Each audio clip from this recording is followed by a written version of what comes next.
ಪ್ರಿಯ ವೀಕ್ಷಕರೇ ನಮಸ್ಕಾರ. ಇದೀಗ ನೀವು ನೋಡ್ತಿದ್ದೀರಾ ಒಪೆ ನ್ಯೂಸ್. ನಾನು ನಿಮ್ಮ ಪ್ರಿಯ ಮಾದಿಗ ಸಮುದಾಯ ಸಹೋದರ ಸಹೋದರಿಯರೇ, ಎಂಆರ್ಪಿಎಸ್ ಮಾದಿಗ ದಂಡೋರ ಸಂಘಟನೆಯ ರಾಷ್ಟ್ರೀಯ ಅಧ್ಯಕ್ಷರಾದ ಮಂದಕೃಷ್ಣ ಮಾದಿಗ ಅಣ್ಣ ಅವರ ಆದೇಶದಂತೆ ಹಾಗೂ ರಾಜ್ಯಾಧ್ಯಕ್ಷ ಬಿ ನರಸಪ್ಪ ದಂಡೂರ ಅವರ ನೇತೃತ್ವದಲ್ಲಿ ಸುಪ್ರೀಂ ಕೋರ್ಟ್ ತೀರ್ಪಿನ ಆಧಾರದ ಮೇಲೆ ಸರ್ಕಾರ ಆಂತರಿಕ ಮೀಸಲು ಜಾರಿಗೆ 28/10/2024 ನಡೆದಂತಹ ಸಚಿವ ಸಂಪುಟ ಸಭೆಯಲ್ಲಿ 3 ತಿಂಗಳು ಗಡುವನ್ನು ಕೇಳಿದೆ.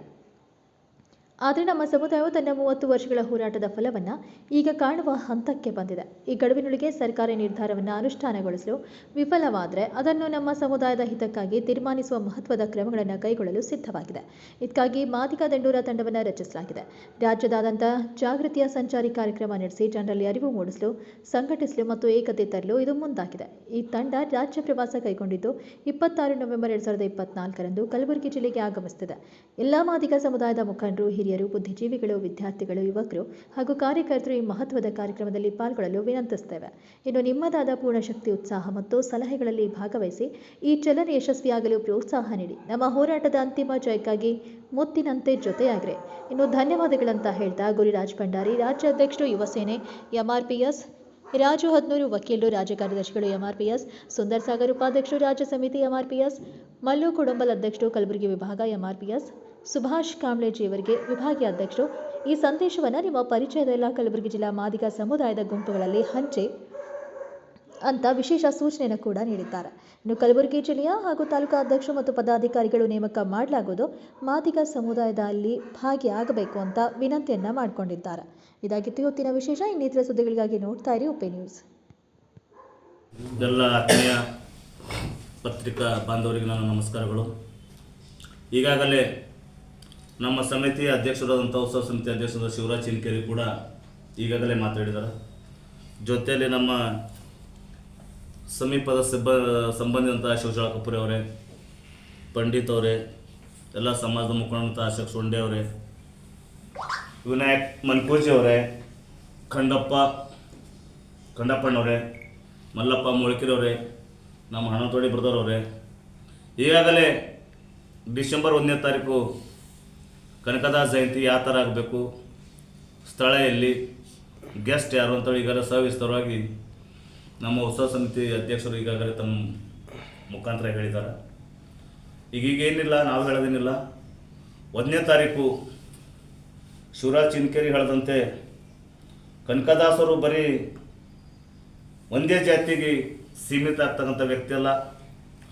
ಅವರು ಒಂದು ರಾಜಮನೆತನದಲ್ಲಿ ಹುಟ್ಟಿ ತಮ್ಮದೇ ಆಗ್ತಕ್ಕಂಥ ಒಂದು ಶೈಲಿಯಲ್ಲಿ ತಮ್ಮ ಇಡೀ ಜೀವನವನ್ನು ತ್ಯಾಗ ಮಾಡಿ ಈ ಸಮಾಜಗೋಸ್ಕರ, ಈ ಒಂದು ಸೊಸೈಟಿಗೋಸ್ಕರ ಒಳ್ಳೆಯ ಸಂದೇಶವನ್ನು ಕೊಟ್ಟಿದ್ದಾರೆ. ಆ ಸಂದೇಶ ಅವರು ಹಾಕೊಟ್ಟ ಒಂದು ದಾರಿಯಲ್ಲಿ ನಾವೆಲ್ಲರೂ ಹೋಗಬೇಕು. ಕನಕದಾಸರ ವಿಚಾರಗಳನ್ನು ಪ್ರತಿಯೊಂದು ಪ್ರಜೆಗೆ ಮುಟ್ಟಬೇಕು. ವಿಶೇಷವಾಗಿ ಇವತ್ತಿನ ಯುವಕರಿಗೆ ಇವ ಸಂದೇಶ ಹೋಗಲಿ ಅಂತಕ್ಕಂಥ ನಿಟ್ಟಿನಲ್ಲಿ ಇವತ್ತು ನಾವೆಲ್ಲರೂ ಸಮಾಜ ಮುಖಂಡರು ಸೇರಿ ಕನಕದಾಸ ಜಯಂತಿ ಮಾಡಬೇಕಂತ ತೀರ್ಮಾನ ಮಾಡಿದ್ದೀವಿ. ಇವತ್ತು ಪಕ್ಷಾತೀತವಾಗಿ, ಜಾತ್ಯತೀತವಾಗಿ ಎಲ್ಲ ಸರ್ವ ಜನಾಂಗದ ಜನರು ಕನಕದಾಸ ಜಯಂತಿ ಪಾಲ್ಗೊಂಡು ಒಂದು ಒಳ್ಳೆಯ ಅಚ್ಚುಕಟ್ಟಾಗಿ ಅರ್ಥಪೂರ್ಣವಾಗಿ ಒಂದು ಜಯಂತಿ ಮಾಡಬೇಕಂತ ಈಗಾಗಲೇ ಸಮಾಜ ಮುಖಂಡರು, ನಮ್ಮ ಸಮಿತಿ ಎಲ್ಲ ಸದಸ್ಯರು ತೀರ್ಮಾನ ತೊಗೊಂಡಿದ್ದೀವಿ. ಈಗ ಸ್ಥಳೀಯವಾಗಿ ಯಾರ್ಯಾರು ಬರಬೇಕು, ಯಾರೆಲ್ಲ ಈಗಲೇ ಶಿವರಾಜ್ ಚಿನ್ಕೇರಿ ಕೂಡ ಹೇಳಿದ್ದಾರೆ. ಹಾಗೆ ಇನ್ನೂ ಒಂದು ಮರ್ತಿದ್ರು, ಇವತ್ತು ಮಾಜಿ ಶಾಸಕರು, ಹಿರಿಯರಾದಂಥ ಸುಭಾಷ್ ಕಲ್ಲೂರ್ಜಿ ಸಾಹೇಬ್ರಿಗೆ ಕೂಡ ನಾವು ನಿನ್ನ ಹೋಗೋರಿಗೆ ಮನವಿ ಮಾಡ್ಕೊಂಡ್ವಿ. ಅವ್ರು ಕೂಡ ಈ ಕಾರ್ಯಕ್ರಮ ಬರ್ತಾ ಇದ್ದಾರೆ. ದಯವಿಟ್ಟು ತಾವು ಕೂಡ ಶ್ರೀ ಬೀರಲಿಂಗೇಶ್ವರ ಟೆಂಪಲ್ನಿಂದ ಮೆರವಣಿಗೆನ ಉದ್ಘಾಟನೆ ಮಾಡಿ ಹಳೆಯ ತಹಶೀಲ್ ಮುಖಾಂತರ ಬಂದು ಡಾಕ್ಟರ್ ಬಾಬಾ ಸಾಹೇಬ್ ಅಂಬೇಡ್ಕರ್ ಚೌಕ್ ಮುಖಾಂತರ ಅದು ತೇರು ಮೈದಾನದಲ್ಲಿ ಸಭೆಯನ್ನು ಆಯೋಜನೆ ಮಾಡಿದ್ದೀವಿ. ಸಿದ್ದಾರಾಮನ ಮಹಾಸ್ವಾಮಿ, ಕಾಗಿನೆಲೆ ತಿಂತಣಿ ಬ್ರಿಡ್ಜ್. ಸರ್, ಎಷ್ಟು ಜನ ಸೇರ್ಬೋದು? ಸಂಖ್ಯೆ ಇಂತಿಷ್ಟಂತಲ್ಲ, ಭಾಳಷ್ಟು ಜನನ ನಾವು ಪ್ರಯತ್ನ ಮಾಡ್ತಾ ಇದ್ದೀವಿ, ಭಾಳಷ್ಟು ಜನ ಸೇರಿಸ್ಬೇಕಂತೇಳಿ. ಯಾಕಂದರೆ ಈ ಸಂದೇಶ ಹೋಗಬೇಕಾಗಿದೆ ಜನರಿಗೆ, ಏನು ಮಾಡಿದಾರ ಅಂತಕ್ಕಂಥದ್ದನ್ನು. ಯಾಕಂದರೆ ಭಾಳಷ್ಟು ಜನ ಬುಕ್ಗಳನ್ನು ಓದಲಿಕ್ಕೆ ಆಗೋದಿಲ್ಲ. ಮಹಾತ್ಮರ, ವಿದ್ಯಾವಂತರ, ವಿಚಾರವಂತರ ಮಾತುಗಳನ್ನು ಕೇಳೋದ್ರ ಮುಖಾಂತರ ಅದನ್ನು ತಮ್ಮ ಜೀವನದಲ್ಲಿ ಏನಾದರೂ ಅಳವಡಿಸ್ಕೋಬಹುದು ಅಂತಕ್ಕಂಥ ಪ್ರಯತ್ನದಲ್ಲಿ ಭಾಳಷ್ಟು ಸಂಖ್ಯೆಯಲ್ಲಿ ಸೇರಿಸಿ ಅವರ ವಿಚಾರಗಳನ್ನು ವ್ಯಕ್ತಪಡಿಸಲಿಕ್ಕೆ ಬಯಸ್ತಾ ಇದ್ದೀವಿ.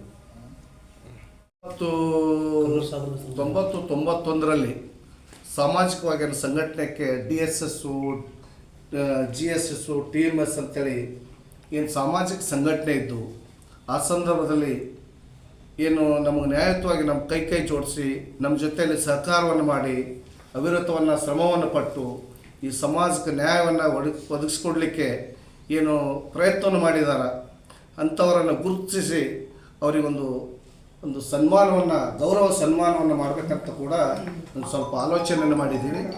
ಎಲ್ಲ ಸಮುದಾಯದ ಜನ ನಮ್ಗೆ ಯಾರು ಸಹಕಾರ ಮಾಡಿದಾರೋ ನಾವು ಕೂಡ ಆರ್ಥಿಕವಾಗಿ, ಸಾಮಾಜಿಕವಾಗಿ, ಶೈಕ್ಷಣಿಕವಾಗಿ, ರಾಜಕೀಯವಾಗಿ ಏನು ಮುಂದೆ ಬರಬೇಕಂತೇಳಿ ಏನು ಆಲೋಚನೆ ಇತ್ತು. ಆ ಸಮಯದಲ್ಲಿ ನಮಗೆಲ್ಲರೂ ಕೂಡ ಏನು ಸಹಕಾರ ಮಾಡಿದಾರ ಅಂಥವ್ರನ್ನು ಗುರುತಿಸಿ ಅವರು ಕೂಡ ಯಾಕಂದ್ರೆ ಅವರು ಋಣವನ್ನು ನಾವು ಏನೋ ಸಣ್ಣ ಸನ್ಮಾನ, ಒಂದು ಹಾರ, ಒಂದು ಶಾಲ್ ಹಾಕಿ ಅವರ ಋಣವನ್ನು ತೀರಿಸಲಿಕ್ಕೆ ಒಂದು ಪ್ರಯತ್ನವನ್ನು ಕೂಡ ಈ ಸಂದರ್ಭದಲ್ಲಿ ಮಾಡಬೇಕಂತೇಳಿ ನಾವು ಆಲೋಚನೆಯನ್ನು ಮಾಡಿದ್ದೀವಿ. ಆ ನಿರ್ಧಾರವನ್ನು ಎಲ್ಲ ಸಮಿತಿಯ ಸದಸ್ಯರನ್ನ ಜೊತೆ ಚರ್ಚೆ ಮಾಡಿ ಅದನ್ನು ಕೂಡ ಕಾರ್ಯಗತವನ್ನು ಮಾಡಲಿಕ್ಕೆ ಬಯಸ್ತಾ ಇದ್ದೀವಿ. ಮುಖಂಡರು ಆಗಿರ್ತಕ್ಕಂಥ, ಚಿಂತಕರಾಗಿರ್ತಕ್ಕಂಥ ಜಮೀಲ್ ಖಾನ್ ಅವರು ಕೂಡ ಈ ಕಾರ್ಯಕ್ರಮದಲ್ಲಿ ಭಾಗವಹಿಸ್ತಾ ಇದ್ದಾರೆ. ಜೊತೆಗೆ ಜಿಲ್ಲೆಯಲ್ಲಿ ಹಿರಿಯ ದಲಿತ ಹೋರಾಟಗಾರರು, ಮುಖಂಡರಾಗಿರ್ತಕ್ಕಂಥ ಸನ್ಮಾನ್ಯ ಶ್ರೀ ವೈಜನಾಥರಾವ್ ಸೂರ್ಯವಂಶಿಯವರು ಕೂಡ ಈ ಕಾರ್ಯಕ್ರಮದಲ್ಲಿ ಭಾಗವಹಿಸ್ತಾ ಇದ್ದಾರೆ.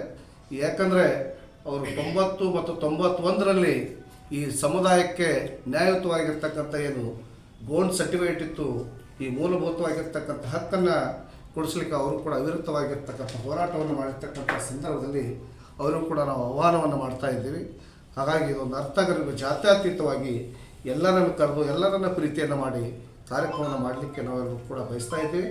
ಹಾಗಾಗಿ ಎಲ್ಲ ನನ್ನ ಸಮುದಾಯ ಜನ, ಅದು ಪಕ್ಷ, ಜಾತಿ, ಧರ್ಮ, ಮತಗಳನ್ನು ಮೀರಿ ತಾವೆಲ್ಲರೂ ನಮಗೆ ಸಹಕಾರವನ್ನು ಕೊಟ್ಟು ಈ ಕಾರ್ಯಕ್ರಮ ಯಶಸ್ವಿ ಮಾಡಲಿಕ್ಕೆ ತಾವೆಲ್ಲರೂ ಕೂಡ ಕೈ ಜೋಡಿಸ್ತಿರತಕ್ಕಂಥ ಮನವಿಯನ್ನು ಈ ಸಂದರ್ಭದಲ್ಲಿ ನಾನು ಮಾಡ್ತಾ ಇದ್ದೀನಿ. ಇವತ್ತು ಮಾಧ್ಯಮದ ಮುಖಾಂತರ ಹುಮನಾಬಾದ್ ನಗರದಲ್ಲಿ ಕನಕದಾಸರ 537ನೇ ಜಯಂತಿಯ ಪ್ರಯುಕ್ತವಾಗಿ ಪತ್ರಿಕಾ ಮಾಧ್ಯಮದಲ್ಲಿ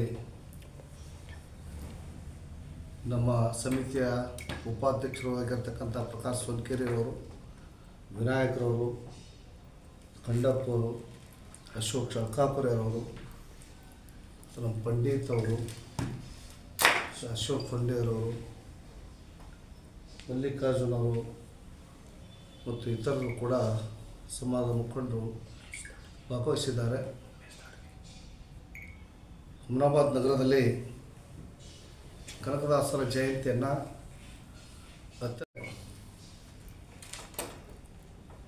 ಇವತ್ತು ಮಾಧ್ಯಮದ ಮುಖಾಂತರ ಹುಮನಾಬಾದ್ ನಗರದಲ್ಲಿ ಕನಕದಾಸರ 537ನೇ ಜಯಂತಿಯ ಪ್ರಯುಕ್ತವಾಗಿ ಪತ್ರಿಕಾ ಮಾಧ್ಯಮದಲ್ಲಿ ನಮ್ಮ ಸಮಿತಿಯ ಉಪಾಧ್ಯಕ್ಷರು ಆಗಿರ್ತಕ್ಕಂಥ ಪ್ರಕಾಶ್ ಸೊನ್ಕೆರೆಯವರು, ವಿನಾಯಕರವರು, ಖಂಡಪ್ಪವರು, ಅಶೋಕ್ ಶಂಕಾಪುರವರು, ನಮ್ಮ ಪಂಡಿತ್ ಅವರು, ಅಶೋಕ್ ಫಂಡೇರವರು, ಮಲ್ಲಿಕಾರ್ಜುನ್ ಅವರು ಮತ್ತು ಇತರರು ಕೂಡ ಸಮಾಜದ ಮುಖಂಡರು ಭಾಗವಹಿಸಿದ್ದಾರೆ. ಹುಮನಾಬಾದ್ ನಗರದಲ್ಲಿ ಕನಕದಾಸರ ಜಯಂತಿಯನ್ನು ಅತ್ಯಂತ ಅರ್ಥಗರ್ಭಿತವಾಗಿರ್ತಕ್ಕಂಥ ಜಯಂತಿಯನ್ನು ಆಚರಣೆ ಮಾಡಬೇಕಂತೇಳಿ ನಿರ್ಣಯಗಳನ್ನು ಕೈಗೊಂಡು ಇದೇ ಬರ್ತಕ್ಕಂಥ ಡಿಸೆಂಬರ್ 1ನೇ ತಾರೀಕಿಗೆ ಜಯಂತಿಯನ್ನು ಅತ್ಯಂತ ವಿಜೃಂಭಣೆ ಮತ್ತು ಉತ್ಸಾಹದಿಂದ ಯಶಸ್ವಿ ಕಾರ್ಯಕ್ರಮವನ್ನು ಮಾಡಲಿಕ್ಕೆ ಬಯಸ್ತಾ ಇದ್ದೀವಿ. ಅದರಲ್ಲಿ ಅತ್ಯಂತ ಪ್ರಮುಖವಾಗಿರ್ತಕ್ಕಂಥ ವಿಷಯ ಏನಂದರೆ, ಕನಕದಾಸರು ಜಾತ್ಯತೆಯನ್ನು ಹೋಗಲಾಡಿಸಲಿಕ್ಕೆ ಹಲವಾರು ಪ್ರಯತ್ನಗಳನ್ನು ಮಾಡಿ ಜಾತಿ ರಹಿತವಾಗಿರ್ತಕ್ಕಂಥ ಸಮಾಜವನ್ನು ನಿರ್ಮಾಣ ಮಾಡಬೇಕು. ಈ ಸಮಾಜದಲ್ಲಿ ಜಾತಿಯನ್ನು ಹೋಗಬೇಕು, ಮೌಢ್ಯಗಳನ್ನು ಹೋಗಬೇಕು, ಕಂದಾಚಾರಗಳನ್ನು ಹೋಗಬೇಕು. ಈ ಎಲ್ಲಗಳಿಂದ ಮುಕ್ತ ಆದಾಗ ಮಾತ್ರ ಈ ಸಮಾಜವನ್ನು ಒಳ್ಳೆಯ ರೀತಿಯಲ್ಲಿ ಸುಂದರವಾಗಿರ್ತಕ್ಕಂಥ ಸಮಾಜವನ್ನು ಕಟ್ಟಲಿಕ್ಕೆ ಸಾಧ್ಯತೆ ಇದೆ ಅಂತಕ್ಕಂಥ ನಿಟ್ಟಿನಲ್ಲಿ ಅವರು ಕುಲವೆಂದು ಹೊಡೆದಾಡದಿರಿ, ನಿಮ್ಮ ಕುಲದ ನೆಲೆಯೇನಾದರೂ ಬಲ್ಲಿರ, ನಿಮ್ಮ ಕುಲದ ನೆಲೆಯೇನಾದರೂ ಬಲ್ಲಿರ ಅಂತಕ್ಕಂಥ ಮಾತನ್ನು 16ನೇ ಶತಮಾನದಲ್ಲಿ ಹೇಳಿರ್ತಕ್ಕಂಥ ಮಾತನ್ನು ಇವತ್ತು ಕೂಡ ನಾವು ಪಾಲನೆಯನ್ನು ಮಾಡಿಕೊಂಡು ಬರ್ತಾಯಿದ್ದೀವಿ. ಜೊತೆಗೆ 12ನೇ ಶತಮಾನದಲ್ಲಿ ಬಸವಣ್ಣವರೇನು ಹಾಕ್ಕೊಟ್ಟಿರ್ತಕ್ಕಂಥ ಮಾರ್ಗದಲ್ಲೇ ಕನಕದಾಸರು ಕೂಡ ಒಂದು ಹೆಜ್ಜೆಯನ್ನು ಮುಂದೆ ಹೋಗಿ 16ನೇ ಶತಮಾನದಲ್ಲಿ ಅದನ್ನು ಮಾಡಲಿಕ್ಕೆ ಪ್ರಯತ್ನವನ್ನು ಮಾಡಿರ್ತಕ್ಕಂಥದ್ದು.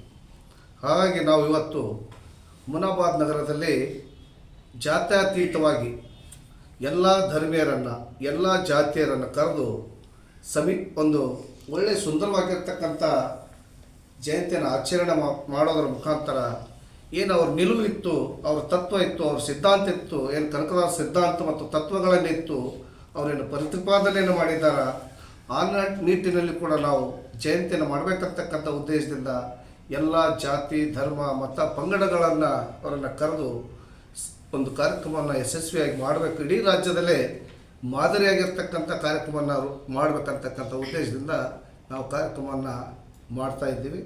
ಈ ಕಾರ್ಯಕ್ರಮದಲ್ಲಿ ನಮ್ಮ ಆದಿ ಸಿದ್ದರಾಮಾನಂದ ಮಹಾಸ್ವಾಮೀಜಿಗಳು ಸಾನ್ನಿಧ್ಯವನ್ನು ವಹಿಸ್ತಾ ಇದ್ದಾರೆ.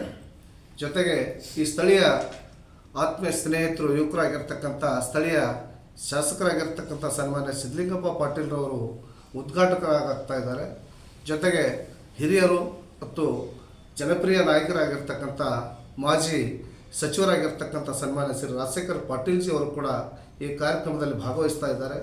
ಜೊತೆಗೆ ಹಿರಿಯರಾಗಿರ್ತಕ್ಕಂಥ ಮಾಜಿ ವಿಧಾನ ಪರಿಷತ್ತಿನ ಸಭಾಪತಿಯಾಗಿರ್ತಕ್ಕಂಥ ಸನ್ಮಾನ್ಯ ಶ್ರೀ ರಘುನಾಥರಾವ್ ಮಲ್ಕಾಪುರರವರು ಮತ್ತು ಮಾಜಿ ಸಚಿವರು, ಸಮಾಜದ ಹಿರಿಯ ಮುಖಂಡರಾಗಿರ್ತಕ್ಕಂಥ ಸನ್ಮಾನ್ಯ ಶ್ರೀ ಬಂಡೆಪ್ಪ ಕಾಶಂಪುರ್ ಅವರು ಮತ್ತು ಸ್ಥಳೀಯವಾಗಿರ್ತಕ್ಕಂಥ ವಿಧಾನ ಪರಿಷತ್ತಿನ ಸದಸ್ಯರಾಗಿರ್ತಕ್ಕಂಥ ಡಾಕ್ಟರ್ ಚಂದ್ರಶೇಖರ್ ಪಾಟೀಲ್ ಅವರು ಮತ್ತು ಇನ್ನೊಬ್ಬರು ವಿಧಾನ ಪರಿಷತ್ತಿನ ಸದಸ್ಯರಾಗಿರ್ತಕ್ಕಂಥ ಭೀಮರಾವ್ ಪಾಟೀಲ್ಜಿ ಅವರು ಕೂಡ ಈ ಕಾರ್ಯಕ್ರಮದಲ್ಲಿ ಭಾಗವಹಿಸ್ತಾ ಇದ್ದಾರೆ. ಜೊತೆಗೆ ಸ್ಥಳೀಯವಾಗಿರ್ತಕ್ಕಂಥ